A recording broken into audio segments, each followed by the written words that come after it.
Becoming You show with me, your host, Leah Roling. Do you believe you are capable of choosing your future? Sometimes it takes just one person to believe in you, for you to believe in yourself. If you find yourself continuing to say, someday I will take better care of myself, only to continue living the same day over and over and over again, then you, my friend, are in the right place. I am your biggest cheerleader, inspiring you to become you on purpose and with intention. Are you ready to create a life you love?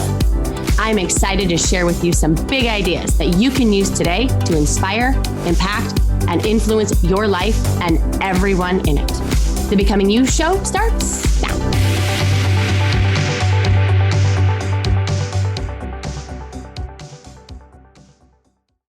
Hello, my friends. How are you?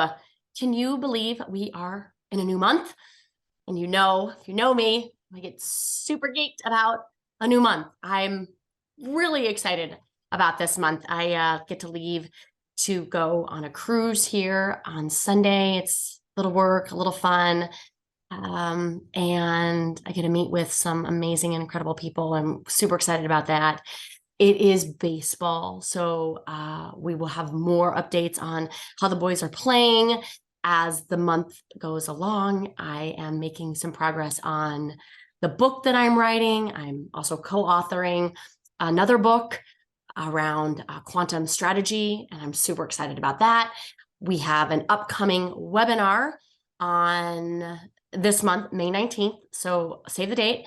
I'm going to talk a little bit about that today, but it's about clutter-free. And we're going to really dive into what it actually means to be uncluttered, be unburdened in all areas of our life, right? Not just a tidy and organized office and pantry and closet. But that's what's coming up for me this month. I would love to know what you're excited about this month, because it's going to be a great one. I just know it. If you are interested in this conversation today around organizing, like I mentioned, you're not going to want to miss the webinar that I'm having on May 19th. And you can register for that in the show notes. And if you know of anyone else that struggles to organize and maintain their life, invite them along, because we're going to have a ton of fun in that webinar in just a few short weeks. So I don't know about you, but I used to think spring cleaning, organizing, and decluttering were essentially the same thing. And because of that, I always felt that if I was organized, that I would reap the well-documented research on the subject, right? I would have more joy. I would have more peace. I would have more time. I would have more energy. I'd have all the good stuff, right? I mean, that's what the research says. And although I had fleeting moments of it post my organization attempt, it wasn't as lasting as I hoped. So guess what I did? I think other people do, I got myself more organized. And for me, that meant buying more bins, buying more containers, buying stuff for my label maker, just more stuff to organize all my stuff. Because for sure, that is the key to lasting peace and joy and the abundance that I sought. And then I realized, wait, buying more stuff for my stuff seemed counterintuitive. Maybe instead of organizing all of my stuff, I needed to declutter. I talk a lot about decluttering on this podcast and in my courses. And again, not just the physical stuff, but decluttering mentally and emotionally and relationally and behaviorally. But I think the strategy that I'm going to offer up today is going to be really helpful in the way we think about all of it, our homes, our heads, and our hearts. So let's get to it. So we know now that before we can even think about organizing our life, we have to simplify it. We have to declutter it. So I want you to think about a space in your home that when you think about it, it brings you the most overwhelm. And the reason why I'm asking you to do that is because I think we have different levels of clutter tolerance. For me, in certain spaces, I would appear to be a minimalist.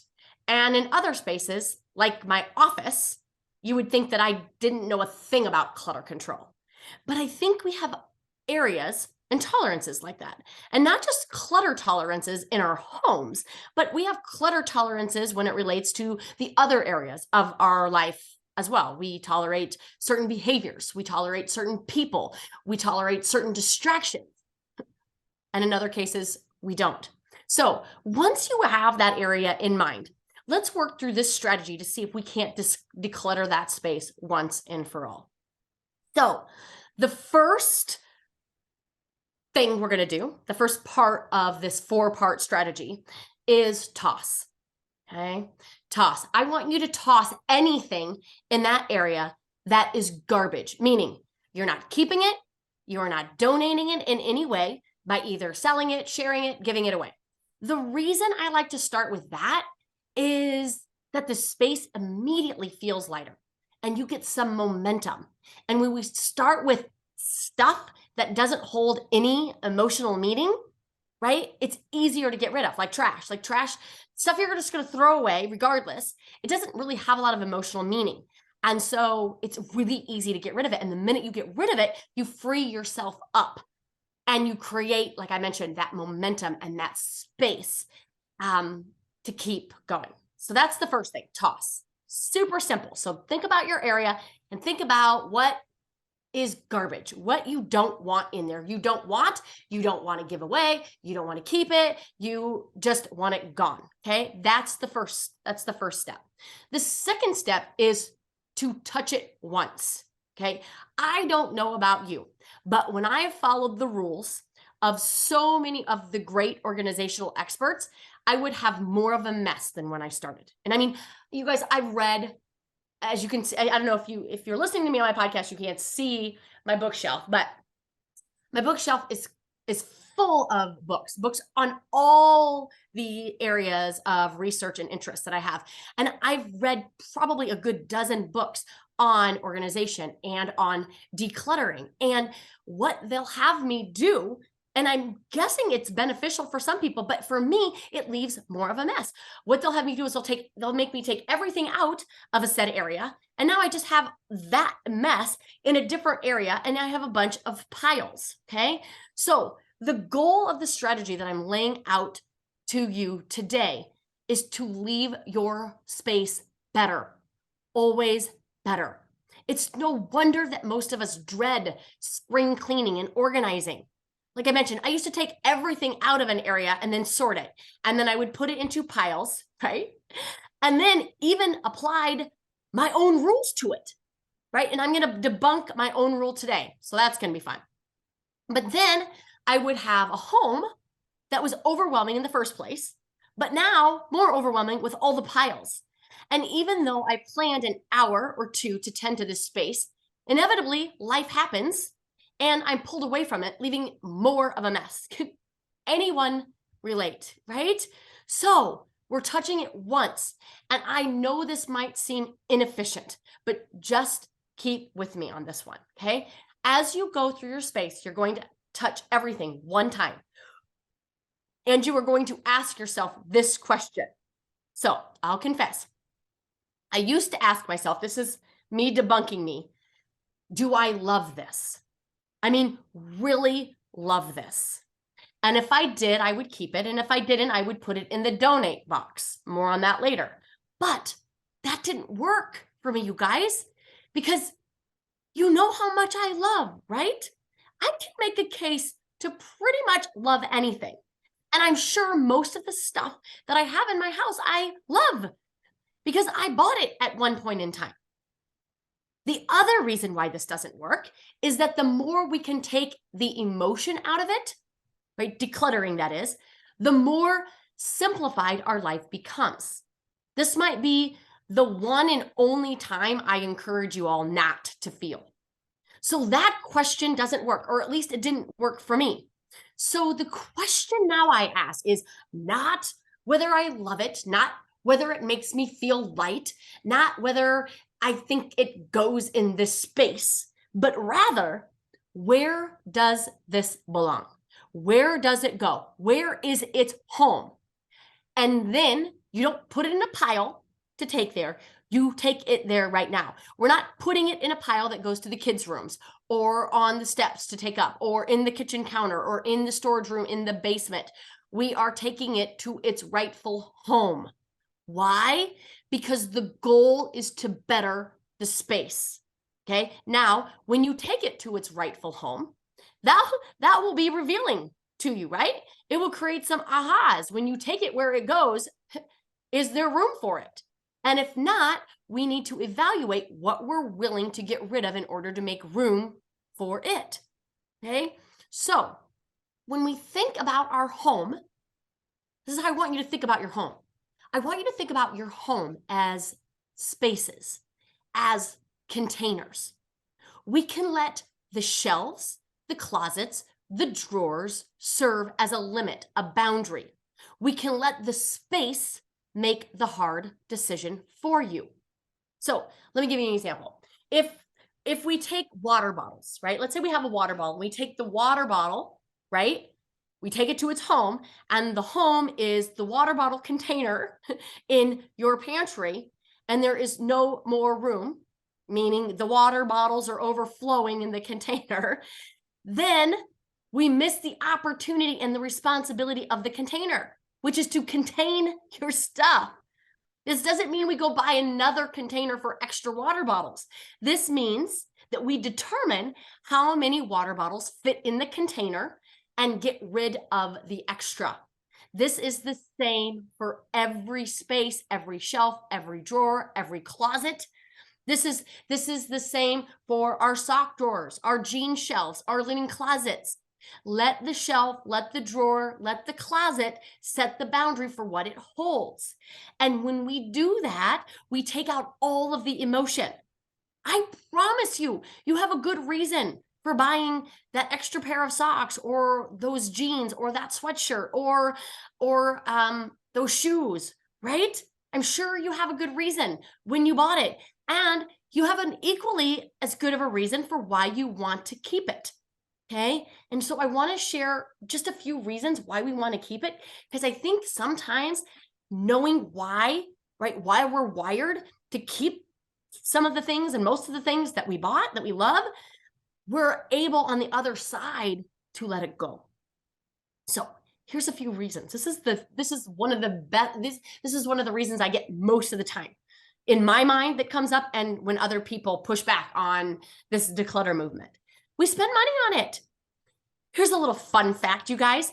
The average American spends $18,000 a year. You guys, $18,000 a year, almost $1,500 a month on non-essential items. And I want you to think about it this way. All the things in your home used to be money. And I know sometimes I'll look at something that I bought, a sweater or a purse, and I'll think, oh man, I spent a lot of money on that, but I haven't wore it and I haven't used it. Okay. And if we continue to keep it, we're still paying for it. It's just with a different currency, right? We're paying for it because it is taking up precious real estate in our home and in our mind. So we've got to let it go if it doesn't fit in the boundary that the space creates for us. Okay. We also keep things because they have sentimental value. And I get that, right? Your kids' toys, arts, blankets, photo albums, items that represent the past in some way. Okay. So what can we keep that has a home? We'll get to that more as part of this shelf, closet, drawer, boundary way to declutter. There's an obligation. Okay. That's another reason why we keep things. We received a gift that we don't like or doesn't fit our style in some way, form or fashion, but we can't get rid of it because that would be mean. It would be inconsiderate. So we store it in our home unused because we don't want to hurt somebody's feelings. But here's some tough love, friends, some tough truth. We have zero power over how they feel about you giving the gift away. Have you actually even considered that perhaps they would prefer someone actually enjoying the gift as to it collecting dust on your basement shelf somewhere? Here's one of my very favorites as to why we keep stuff. For a rainy day. We keep it for a rainy day, right? Maybe we'll want it, but chances are you won't. And if you do decide that you need it as an absolute in your new minimalist, simplified, and organized lifestyle, I'm guessing there's going to be a shop that will sell you something even better than what you had. And if you do decide to keep it, I just want you to like your reason, and I need you to make sure that it fits in its home in your home, right? It's got to have a home in your home. Okay.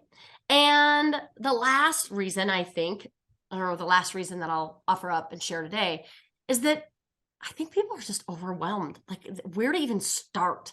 So many people look around their spaces, their pantry, their entryway, their closets, yes, all of them, and wonder what in the heck happened? How is it possible to acquire so much stuff? It seems like I just reorganized not too long ago. Where did all the stuff come from?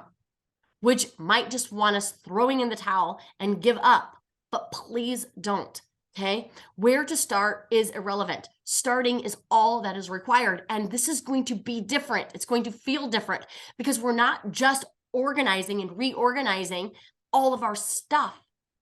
Okay. We're actually clearing out our stuff, decluttering our stuff, and allowing our homes to be the container of it and becoming the litmus test, the decision-making criteria on whether or not we keep it or we get rid of it, okay? And again, that's why we have to take the emotion out of it, because if we don't, we'll most likely feel like keeping it, okay? So we touch it once and we take it to its home. That's the first part of this step. The second part of this step is if it doesn't have a home, then you ask, if I needed this thing, would I know where to look? Would it even occur to me that I had one and go to that place to get it? And if we're really being honest with ourselves, most of us think that we'll remember that, one, we had it, and two, that we know exactly where to look for it. But most of us don't. And so you can just take the emotion out when you can understand why you might want to keep it, okay? And or choose to let it go, okay? So speaking of getting rid, okay, that's step 3. And that's take it out, okay? So the first step was tossing all of the stuff that's non-emotional. It's just either garbage or non-emotional. We can get rid of it. We've been trying to get rid of it, right? It's a return to like Amazon or someplace that's just sitting in there. We can just go do it. Do it now, okay? Don't wait. Don't let it sit in your the back of your car like I do, right? Sometimes, okay? And then miss the return period, okay? Let's just do it right now, okay? And then we touch it once. The things that we don't get rid of, the things that we don't toss, okay? The third step is we take it out. Now, I don't know about you, but sometimes I would put my donations in boxes and bags that were not donatable. And I was listening to a podcast a while back, and she offered to have the donations box, bin, bag also be donatable. This is genius. Why? So that you don't do what I do and pick through it again, right? Remember, touch it one time, okay? Not being able to give away the donation box requires you to redecide what you've actually already decided to give away, right? You just pull on up and you give the entire donations box and bag and bin over, and you drive away. Or if you have people come to your home, they just pick it up and they remove it. It's as simple as that.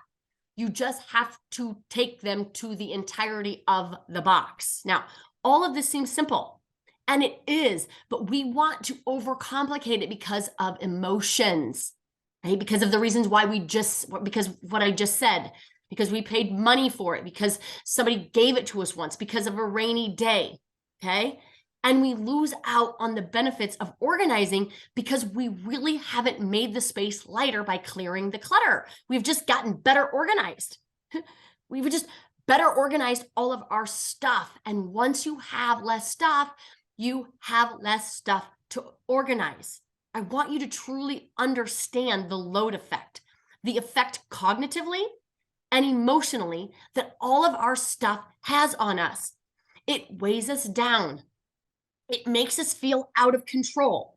It makes us feel overwhelmed and incapable of keeping up.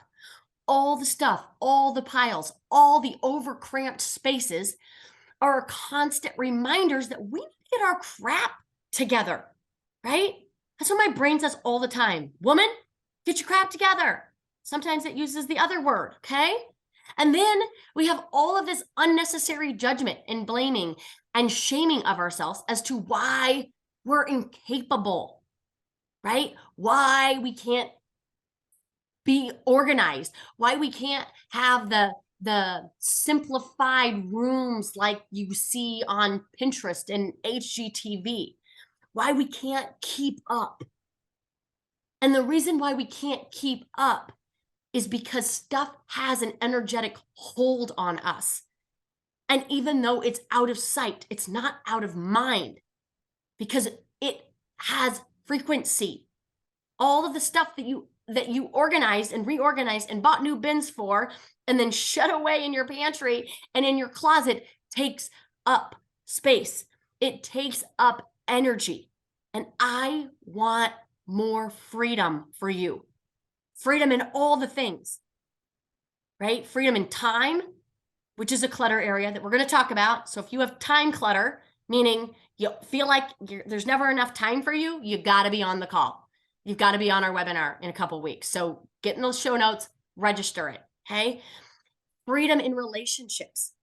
If you feel stuck in people pleasing and asking for permission and really struggling to set the proper boundaries that you have in your relationships, again, that webinar is a must, okay? So the clutter that I'm talking about, yes, I'm talking about it in the physical sense and the container sense, but we also have this strategy works for all the other areas of clutter, our time, our habits, our relationships, okay? And I know this might not sound like a big deal, but this evidence of feeling overwhelmed, feeling incapable, feeling like we're not able to handle it seeps into all of the other areas of our life. It's now just isn't that I can't manage my home, but I can't manage my life. Like I said earlier, I can't manage my time. I can't manage my relationships. I can't manage my money. I can't manage my health. I can't manage my weight. And the overwhelming nature of this reality invites us to shut down, to procrastinate, to avoid, yes, our homes sometimes, but more importantly, our life. Okay? So we're tossing it, we're touching it once, we're taking it out in a donate box that we can also donate, and then we tend to it regularly. What I find, at least for me, is instead of waiting for spring to clear clutter, can I make the tending a daily, a weekly practice? Because once you have decluttered, like using the steps that I just laid out for you, you have already naturally organized your home. Everything has a place and it fits in the container of that space, right? So as you navigate your home and see things that are not in the right place, you touch it once, take it to where it goes. And this will also remind you of where you might be breaking the boundaries of your space.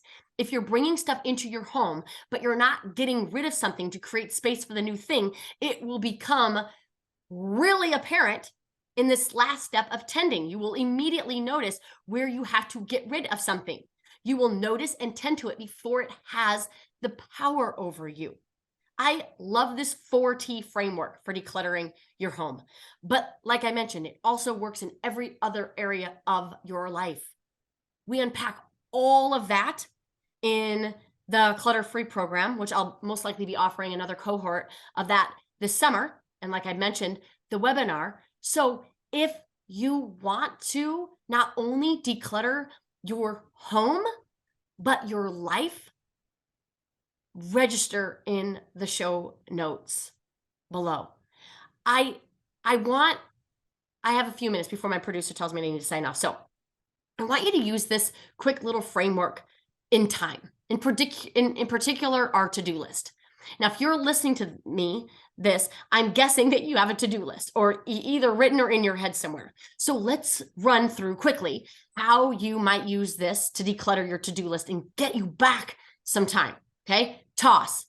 Look at your to-do list. Get rid of anything on your to-do list that really doesn't have to be done. It is like the trash in your home. It doesn't serve a purpose. For me, a lot of times it's something that's been on my list now for 3 or more weeks, and it just doesn't make the priority cut. And it takes up a lot of space on my list, making me feel like I actually have more to do than I do.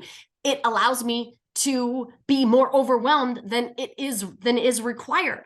If I don't have to do it and I don't have to do it this week, can I toss it or park it for the next week? Okay. We touch it once, touch that task and allocate that task to a day or a day and a time in your schedule. Take it out. What I mean by that is donate it.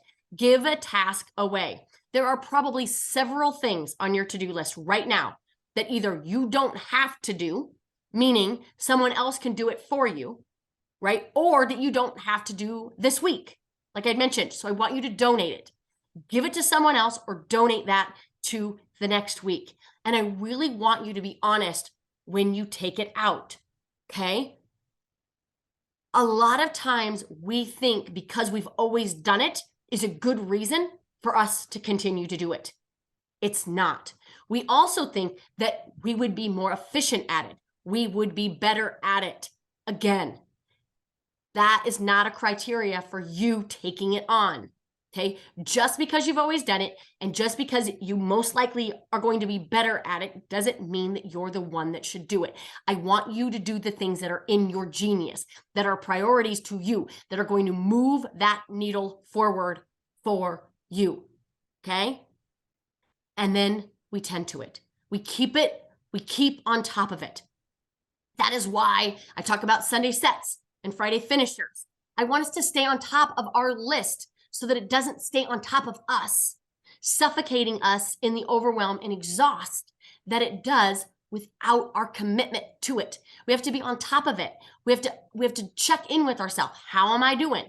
It's now Wednesday. Where am I at in my list? What do I need to reprioritize? Where do I have to move? Where do I have to donate to someone else or to the next week? Okay, my friends? So that's how we can use this 4T framework strategy with every area of our life to really clear out the clutter that keeps us stuck, that keeps us feeling unfulfilled, frustrated, and annoyed in our life. I want us all to love our life, like be obsessed with our life. And we can't if we're drowning and suffocating and burdened by all of the clutter that steals our time and our joy. So toss it, touch it once, take it out, tend to it. You will be happier that you did that. And join me in the webinar on May 19th, where we talk about this and we unpack this and we go really deep into this topic. So have an amazing one, everybody. Take care. Talk to you soon. Bye-bye. You have been listening to the Becoming You show with me, your host, Leah Roling, where I share big ideas to inspire, impact, and influence your life. Tune in every Friday at 11 Central on transformationtalkradio.com for your morning cup of coffee, the hug you never want to end, and that inspirational message that you felt was written just for you. Each show is inspiring you to become you with purpose and intention. For more information or to connect with me, visit www.leahroling.com.